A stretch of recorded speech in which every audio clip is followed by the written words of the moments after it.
नमस्कार, आप देख रहे हैं बिग न्यूज बिग शो। आपके साथ मैं हूं राज ठाकुर। बिग न्यूज में हमारी पहली खबर संसद सत्र को लेकर। सोमवार को संसद सत्र के 11वें दिन भी एसआईआर के मुद्दे पर विपक्ष का जोरदार हंगामा देखने को मिला और इस वजह से सदन की कार्रवाई कई बार बाधित भी हुई। वहीं राज्यसभा में सिटिंग सांसद शिबू सोरेन के निधन पर 2 मिनट का मौन रखा गया और मंगलवार सुबह 11 बजे तक के लिए कार्रवाई स्थगित कर दी गई। इसके बाद हमारी अगली खबर बिहार में एसआईआर के मुद्दे पर सियासी घमासान को लेकर है। चुनाव आयोग ने सबूत के साथ तेजस्वी यादव के उस आरोप को खारिज कर दिया जिसमें उन्होंने ईसी पर यह आरोप लगाया था कि वोटर लिस्ट में उनका नाम नहीं है। वहीं बीजेपी अब इसे मुद्दा बनाकर तेजस्वी यादव को घेरने में कोई कोर कसर नहीं छोड़ रही।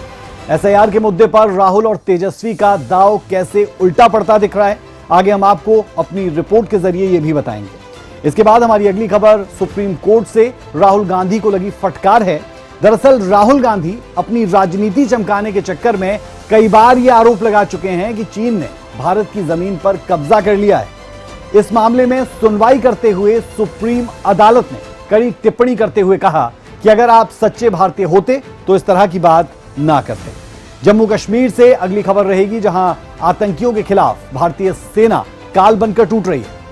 कुलगाम के जंगल में ऑपरेशन के दौरान 2 आतंकियों को ढेर किया गया। इससे पहले ऑपरेशन शिव शक्ति और ऑपरेशन महादेव चलाकर भारतीय सेना ने पहलगाम के दोषी आतंकियों को मार गिराया था। इसके बाद हमारी अगली खबर बाढ़ और बारिश को लेकर रहने वाली है। देश में हो रही भारी बारिश से कई जगहों पर नदी नाले उफान पर है और जनजीवन प्रभावित। तो चलिए शुरू करते हैं बिग न्यूज बिग शो और दिखाएंगे आपको ये तमाम खबरें विस्तार से।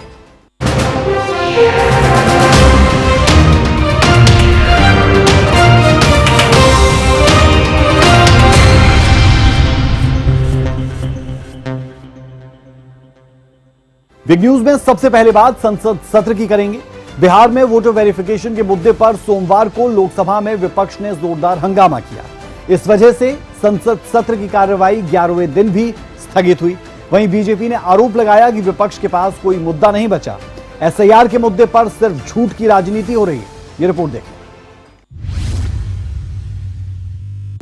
संसद की गरिमा को बनाए रखें, तख्तियां, नारेबाजी, इससे सदन नहीं चलेगा और लोकतंत्र में नियोजित तरीके से सदन को बाधित करना ये लोकतंत्र प्रक्रियाओं के लिए अच्छा नहीं है, परंपराओं के लिए भी अच्छा नहीं है। बिहार में एसआईआर के मुद्दे पर संसद में पिछले 11 दिनों से संग्राम मचा है। सोमवार को विपक्षी सांसदों ने इस पर चर्चा की मांग उठाई और एसआईआर के खिलाफ विरोध जताया। विपक्ष के इस हंगामे को देखते हुए सदन की कार्रवाई पहले 2 बजे तक के लिए और फिर मंगलवार तक स्थगित कर दी गई। है कि आप नियोजित तरीके से ही सदन को बाधित करना चाहते हैं, इसलिए सदन की कार्रवाई आज 2 बजे तक के लिए स्थगित की जाती है। बहुत बड़ा मुद्दा है। अगर वोटर लिस्ट में कोई ये सारा हो रहा है तो क्यों ना उठाए हम, और सरकार को चर्चा कर देनी चाहिए। चर्चा करें और आगे बढ़े, क्यों नहीं। लोगों को चुनाव आयोग पर, सुप्रीम कोर्ट पर, हाई कोर्ट पर, सीएजी पर, किसी पर विश्वास नहीं है तो हम क्या कर सकते हैं। और बार बार पार्लियामेंट अफेयर्स मिनिस्टर इसमें बहुत अच्छे ढंग से क्लैरिफिकेशन दिया है। पहले ऑपरेशन सिंदूर बोला हमने, हाँ भर दिया, फिर भी 1 सप्ताह उन्होंने पूरा वेस्ट कर दिया, वॉश आउट करा दिया 1 सप्ताह। उसके बाद अभी भी वही कर रहे हैं। SIR is not happening first time in the country, बहुत बार हुआ है। सिर्फ और सिर्फ इस बार टेक्नोलॉजी का उपयोग हो रहा है। क्यों डरते हो? और 3 लेवल पर अपील है, इसके बावजूद भी ऐसे पार्लियामेंट न चलाना देना, बिल को रोक कर देना, तो ये बहुत गलत है। इसका मैं पूरा खंडन करता हूं। बता दें कि 2 दिन पहले ही लोकसभा में नेता विपक्ष राहुल गांधी ने चुनाव आयोग पर वोट चुराने के गंभीर आरोप लगाए थे, जिसे चुनाव आयोग ने सिरे से खारिज कर दिया है। लेकिन सत्ता पक्ष और विपक्ष के बीच इस पर जुबानी जंग तेज है। लोकसभा और राज्यसभा दोनों में ये एसआईआर का मुद्दा उठा रहे हैं। हम उनको ये कह रहे हैं कि आपके जमाने में भी तो SIR की प्रक्रिया हुई थी और चुनाव आयोग ये कह रहा है कि आपको दिक्कत है तो हमें बताइए, और चुनाव आयोग बुला भी रहा है तो वहां जा नहीं रहे हैं। संवैधानिक संस्थाओं को बदनाम करने की आदत सी लग गई है राहुल गांधी जी को, जो ठीक नहीं है देश हित में। ये खुद कैसे जीते? चुनाव आयोग की प्रक्रिया से ही तो जीते ना। ये कर्नाटका में कैसे जीते कांग्रेस? चुनाव आयोग की प्रक्रिया से ही जीते। ये तेलंगाना में कैसे जीते? चुनाव आयोग की प्रक्रिया से ही जीते। और अब ये कह रहे हैं कि चुनाव आयोग की प्रक्रिया, वोटिंग प्रक्रिया, वोटर लिस्ट ठीक होती ही नहीं है। ये तो बेबुनियाद आरोप है, निराधार और आरोप है।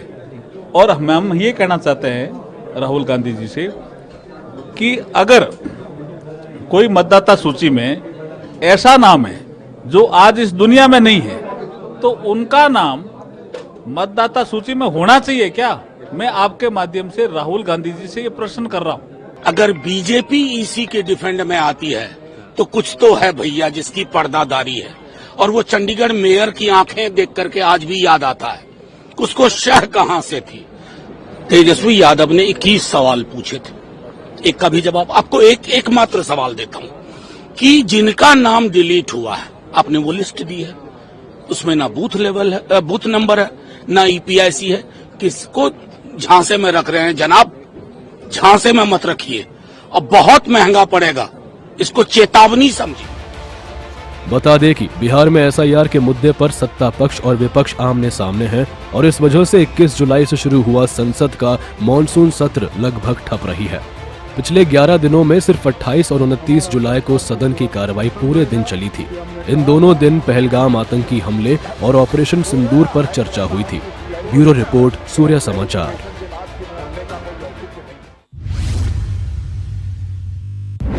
SIR के मुद्दे पर अब खबर बिहार से, जहां आरजेडी नेता तेजस्वी यादव मुश्किल में फंसते दिखते हैं। दरअसल अभी हाल ही में तेजस्वी यादव ने चुनाव आयोग पर आरोप लगाया था कि उनका नाम वोटर लिस्ट से काट दिया गया, जिस पर चुनाव आयोग ने आपत्ति जताई और सबूत के साथ बताया कि तेजस्वी यादव का नाम वोटर लिस्ट में है। लेकिन अब इस बात की जांच की जा रही है कि जिस एपिक नंबर को लेकर तेजस्वी यादव ने दावा किया था उसकी सच्चाई क्या है। कहीं तेजस्वी यादव के पास 2 वोटर ID तो नहीं है। ये एप्लीकेशन है, मेरा भी नहीं है। हम चुनाव कैसे लड़ेंगे? सुबह इतनी काली है, सुबह इतनी काली है तो रात का आलम क्या होगा। सर्वोच्च नेता के हैं 2 एपिक कार्ड तो कार्यकर्ता का हाल क्या होगा।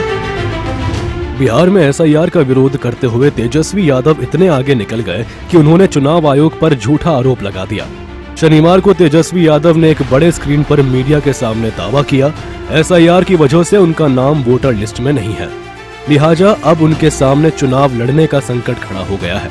इस दौरान तेजस्वी यादव ने एक एपिक नंबर भी शेयर किया, जिसे चुनाव आयोग के ऐप सर्च किया गया तो रिजल्ट नो फाउंड लिखकर आया।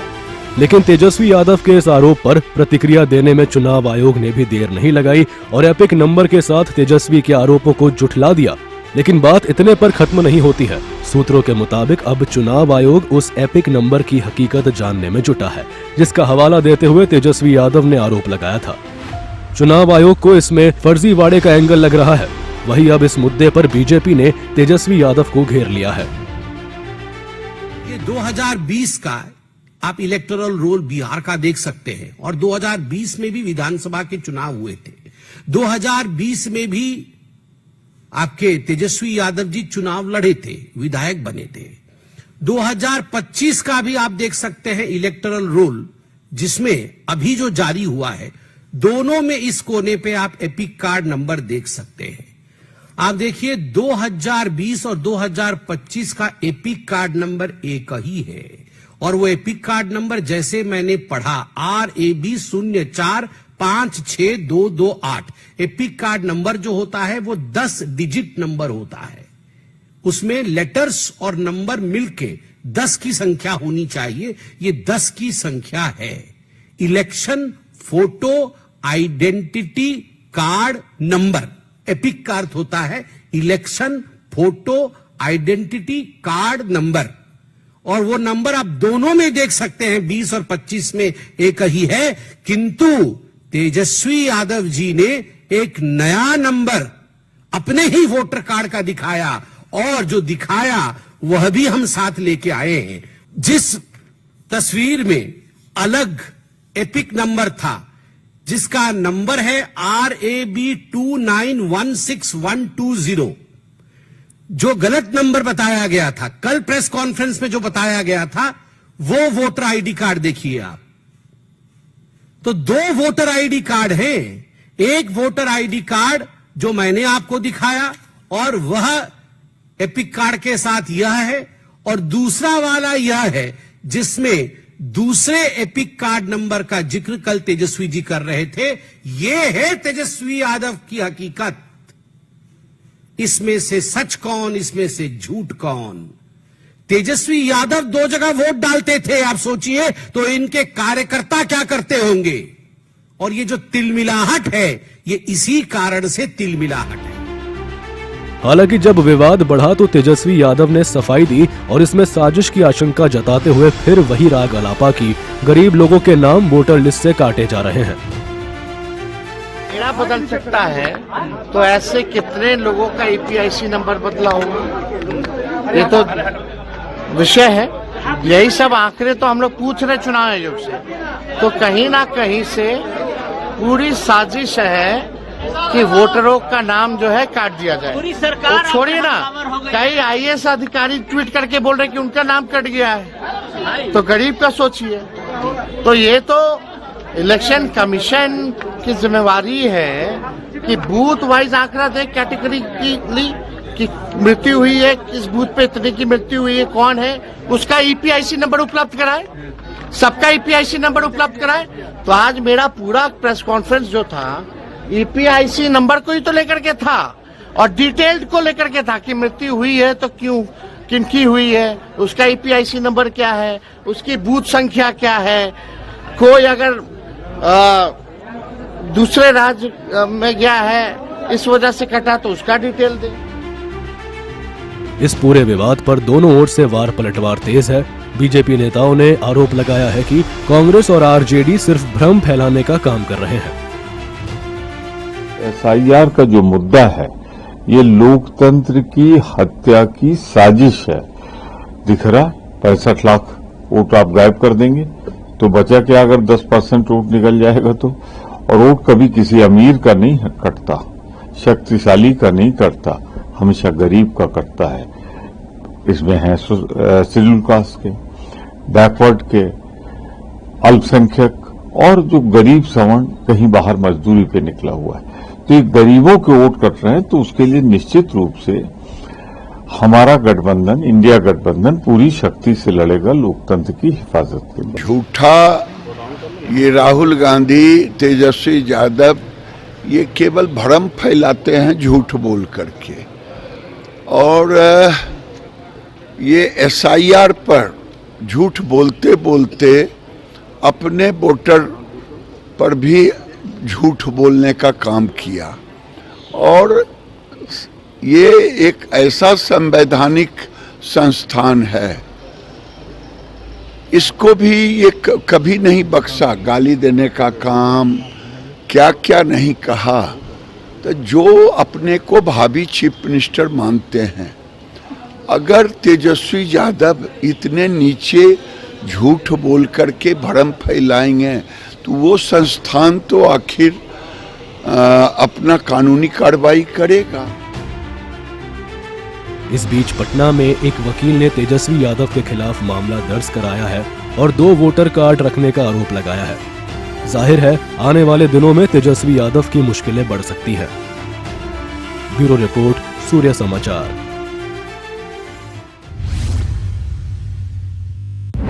अब खबर सेना पर राहुल गांधी के विवादित बयान की करेंगे, जिस पर सुनवाई करते हुए देश की सुप्रीम अदालत ने राहुल गांधी को फटकार लगाई और यहां तक कह दिया कि अगर आप सच्चे भारतीय होते तो ऐसी बात कतई न करते। सुप्रीम कोर्ट की फटकार के बाद बीजेपी ने भी राहुल गांधी को घेरा। जो चाइना का मामला है उसको कंप्लीटली मिसहैंडल कर दिया। आज पाकिस्तान और चाइना एक हो गए। और ये कोई मामूली बात नहीं है, ये बहुत गहरी बात है, ये डेंजरस बात है। अब मैं कह रहा हूं कि ये दो एक हो गए हैं, अब रिस्क, और कहीं ना कहीं ये कुछ ना कुछ करेंगे। भारत चीन विवाद पर सरकार को घेरते हुए राहुल गांधी कई बार सेना के शौर्य पर सवाल उठा चुके हैं। साल 2022 में भारत जोड़ो यात्रा के दौरान भी राहुल गांधी ने एक ऐसा ही बयान दिया था, जिसमें उन्होंने आरोप लगाया था कि चीन ने भारत के 2000 वर्ग किलोमीटर जमीन पर कब्जा कर लिया है और अरुणाचल में हमारे सैनिकों को पीटा जा रहा है। राहुल गांधी के इस विवादित बयान पर सोमवार को सुप्रीम कोर्ट ने कड़ी फटकार लगाई है और पूछा है कि आपके पास इसके क्या सबूत हैं। इतना ही नहीं, सुप्रीम अदालत ने अपनी टिप्पणी में ये भी कहा कि अगर आप सच्चे भारतीय होते तो ऐसी बात नहीं करते। साथ ही सुप्रीम कोर्ट ने राहुल गांधी को नसीहत भी दी, जिसमें सोशल मीडिया पर ऐसे बयान देने से बचने की सलाह दी है।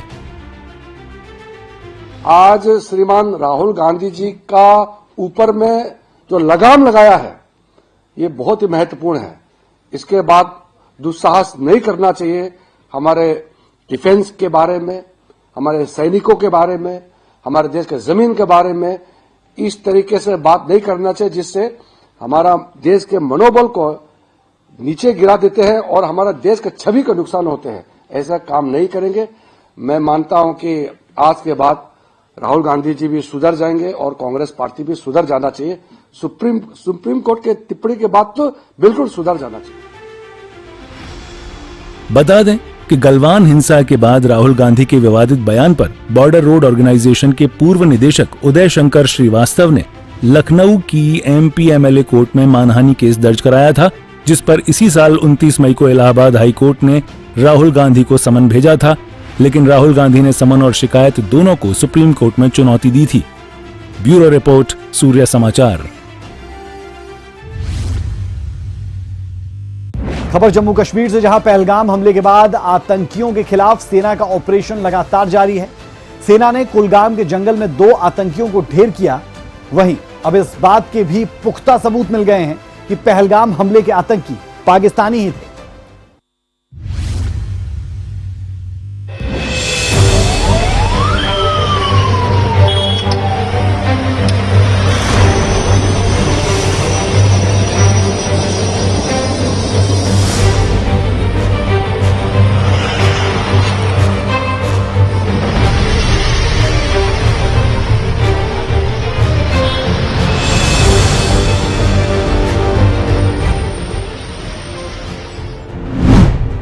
नए भारत का प्रण,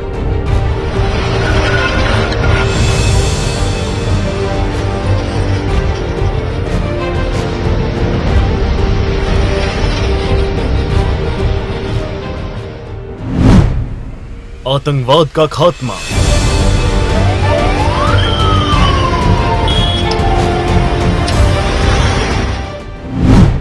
नहीं बचेगा अब आतंक।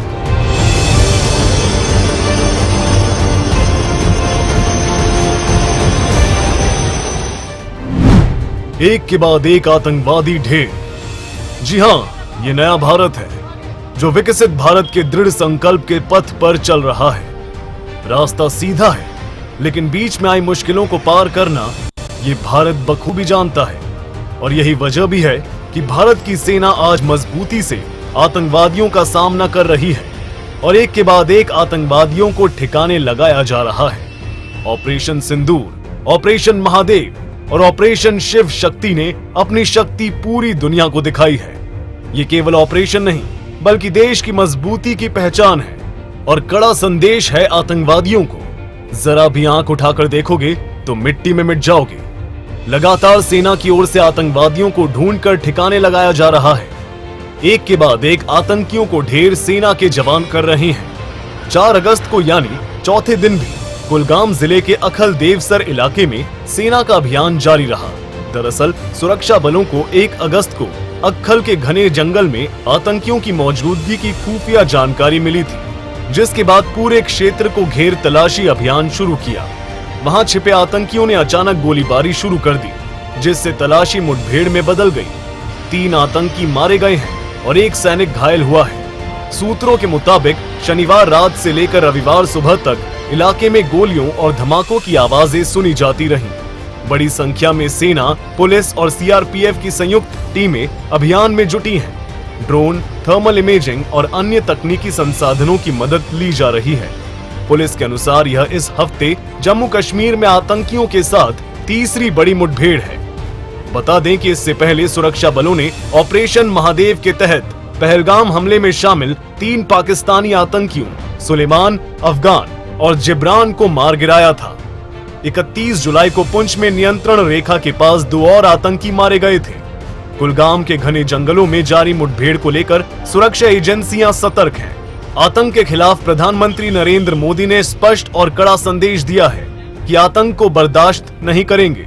देश अब जीरो टॉलरेंस की नीति पर काम कर रहा है। काशी के मेरे मालिकों,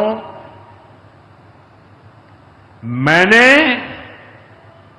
अपनी बेटियों के सिंदूर का बदला लेने का जो वचन दिया था,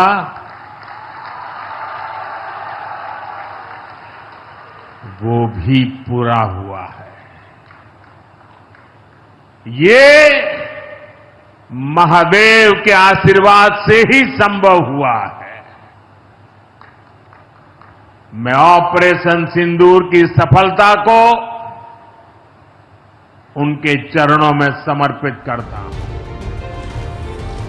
पाकिस्तानी पासपोर्ट। आपको बता दें कि पहलगाम आतंकी हमले में बड़ा खुलासा हुआ है। पहलगाम हमले के पीछे पाकिस्तान के होने के सबूत मिले हैं। आतंकियों के पास से Pakistani voter ID, GPS data मिला है। 22 अप्रैल 2025 को पाकिस्तानी लश्कर कमांडो ने योजना बनाई थी। भारतीय एजेंसियों ने पुष्टि की है। ब्यूरो रिपोर्ट, सूर्या समाचार।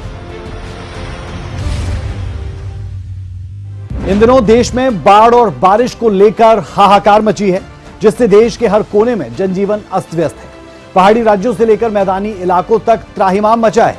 रेत से तपती भूमि, राजस्थान हो या फिर गुजरात, महाराष्ट्र, आंध्र प्रदेश और तेलंगाना, हर जगह हाल मौसम से बेहाल है। रिपोर्ट देखें।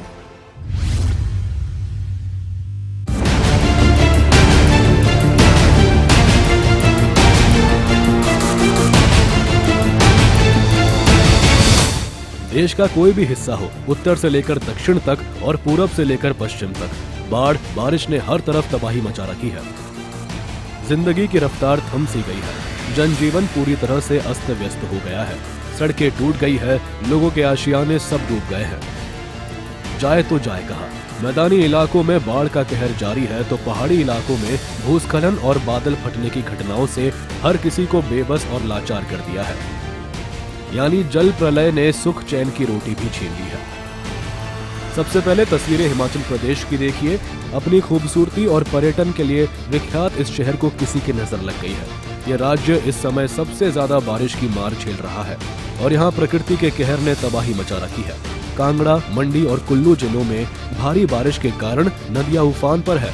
हिमाचल प्रदेश में भूस्खलन और बादल फटने की घटनाएं आम हो चली है। कई गांवों का संपर्क मुख्य मार्ग से टूट गया है। भूस्खलन ने मुख्य रास्तों को बंद कर दिया है, जिससे आपातकालीन सेवाएं भी प्रभावित हो रही है।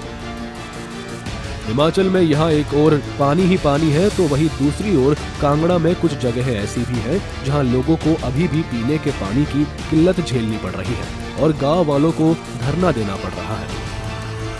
हमारी यही दिक्कत है, सबसे बड़ी यही परेशानी है कि हमें पानी की बहुत ज्यादा दिक्कत है, बहुत ज्यादा। जिसे बोलते हैं ना कि अति के जोर पे, वो है हमें दिक्कत है। खड का पानी है, गंदा दे रहे हैं और इतना गंदा दे रहे हैं, कई रोज तो पानी आता नहीं। एसडीओ साहब, जेई साहब, कहाँ तक हमने एप्लीकेशंस नहीं दी, सब जगह दी है, लेकिन सुनवाई कोई नहीं करता। की है लेकिन कोई कार्रवाई नहीं होती, टालते हैं। आप उनको एप्लीकेशन लिखो, आप उनको एप्लीकेशन लिखो, मतलब कि वो, मैं नहीं कहूँगी कि नहीं है थोड़ी बहुत हेल्प होगी, लेकिन जो हमें प्रॉपर वे में पानी चाहिए वो नहीं मिलता। साढ़े गाँव में 1.5 महीना हो गया पानी नहीं आता। हमने सभी को एप्लीकेशन दी, सभी को बोला तो हमें पानी दो, हमारी कोई नहीं सुनता। जो महकमे वाले हैं उधर उधर टाल कर चले जाते हैं। ये 2 दिन से हमारे गांव में पानी नहीं आया तो 2 दिन के बाद ये बाल्टियां उनके सिर पर, महकमे वालों के सिर पर हम फेंकेंगे।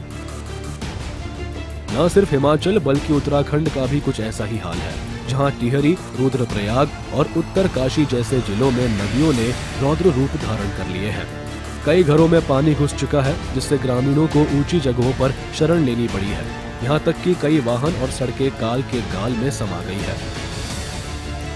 वहीं हरियाणा के अंबाला और यमुनानगर जिलों में घंटों की बारिश के बाद सड़कों पर जल जमाव हो गया है। मुख्य बाजारों और कॉलोनियों में लोगों को कमर तक पानी में चलना पड़ रहा है। हालांकि अंबाला में बारिश से किसानों के चेहरे भी खिल उठे हैं, क्योंकि धान की फसल के लिए बारिश काफी फायदेमंद साबित होगी, लेकिन कस्बों में बारिश से हालात खराब है। अब बिहार की राजधानी पटना का हाल देखिए, जहां लगातार हो रही बारिश के बाद गंगा नदी का जलस्तर बढ़ने से कृष्णा घाट जलमग्न हो गया है। लोगों के घरों से लेकर सड़कों तक पानी ही पानी नजर आ रहा है। वहीं दूसरी तरफ शहर में लगातार बारिश के बाद डबल डेक फ्लाईओवर का एक हिस्सा धंस गया है। उधर पंजाब के मोहाली के जीरकपुर में भी लगातार बारिश के कारण कई इलाकों में जलभराव हुआ, जिससे आम जनजीवन प्रभावित हो गया है। कई जगहों पर लोग घरों में रहने को मजबूर हो गए हैं। उत्तर प्रदेश के कई जिलों में हालात बद से बदतर हो गए हैं। संगम नगरी प्रयागराज में गंगा और यमुना नदी का जलस्तर बढ़ने से बाढ़ की स्थिति बन गई है। निचले इलाकों में घरों में पानी घुस गया है। वाराणसी, बलिया, कानपुर में भी गंगा नदी खतरे के निशान को पार कर गई है, तो वहीं अयोध्या जी में भारी बारिश के बाद सरयू नदी उफान पर है।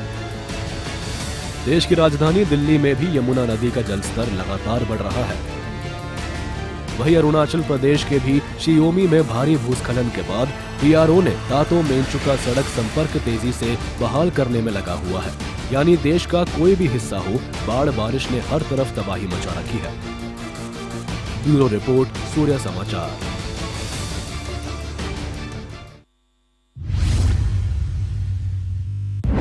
अब एक दुखद खबर। झारखंड के पूर्व मुख्यमंत्री और राज्यसभा सांसद शिबू सोरेन अब हमारे बीच नहीं रहे। दिल्ली में इलाज के दौरान उनकी मृत्यु हुई। इस दुखद घटना के बाद प्रधानमंत्री नरेंद्र मोदी गंगाराम अस्पताल पहुंचे और परिवार से मिलकर उन्हें सांत्वना दी।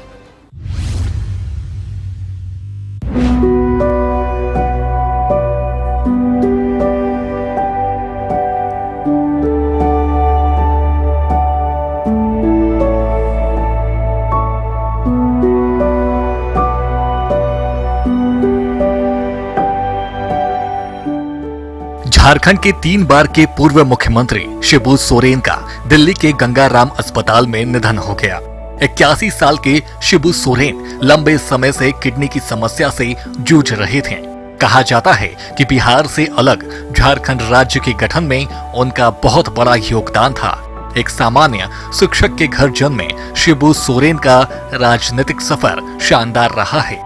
झारखंड मुक्ति मोर्चा के संस्थापक और राजनीति में एक अलग रसूख रखने वाले शिबू सोरेन जमीनी नेता के तौर पर जाने जाते हैं। कहा जाता है कि अपने पिता की हत्या के बाद शिबू सोरेन ने पढ़ाई छोड़कर आदिवासी समाज के लिए आंदोलन शुरू किया और फिर राजनीति में कदम रखा। उनके राजनीतिक सफर की बात करें तो शिबू सोरेन का राजनीतिक सफर झारखंड राज्य के गठन के लिए 40 साल से ज्यादा किया। झारखंड राज्य बनने के बाद 3 बार राज्य के मुख्यमंत्री रहे। शिबू सोरेन के पिता सुरबन मांझी पेशे से शिक्षक थे।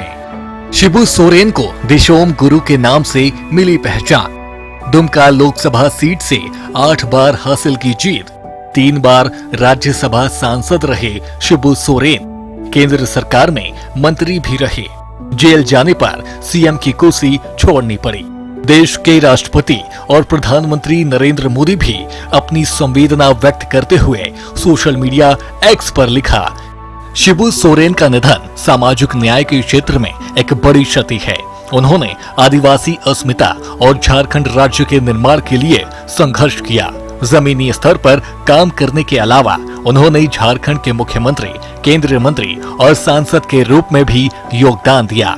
जनता विशेषकर आदिवासी समुदाय के कल्याण पर उनके जोर को सदैव याद रखा जाएगा। मैं उनके पुत्र और झारखंड के मुख्यमंत्री हेमंत सोरेन परिवार के अन्य सदस्यों और प्रशंसकों के प्रति अपनी गहरी संवेदना व्यक्त करती हूँ। इसके बाद प्रधानमंत्री मोदी का ट्वीट, शिबू सोरेन एक जमीनी नेता थे जिन्होंने जनता के प्रति अटूट समर्पण के साथ सार्वजनिक जीवन में तरक्की की। वे आदिवासी समुदायों, गरीबों और वंचितों को सशक्त बनाने के लिए विशेष रूप से प्रतिबद्ध थे। उनके निधन से दुख हुआ। मेरी संवेदनाएं उनके परिवार और उनके प्रशंसकों के साथ है। झारखंड के मुख्यमंत्री हेमंत सोरेन से बात की और संवेदना व्यक्त की। ओम शांति। बहरहाल शिबू सोरेन के नेतृत्व में झारखंड मुक्ति मोर्चा ने आदिवासी इलाकों में सामाजिक और राजनीतिक चेतना का अभियान चलाया और राज्य को अलग पहचान दिलाने में अहम भूमिका निभाई। उनके निधन की खबर फैलते ही पूरे झारखंड में शोक की लहर दौड़ गई है। राजनीतिक और सामाजिक संगठनों ने उन्हें श्रद्धांजलि दी है। गुरुजी का जाना झारखंड की राजनीति के एक युग का अंत है। ब्यूरो रिपोर्ट, सूर्या समाचार।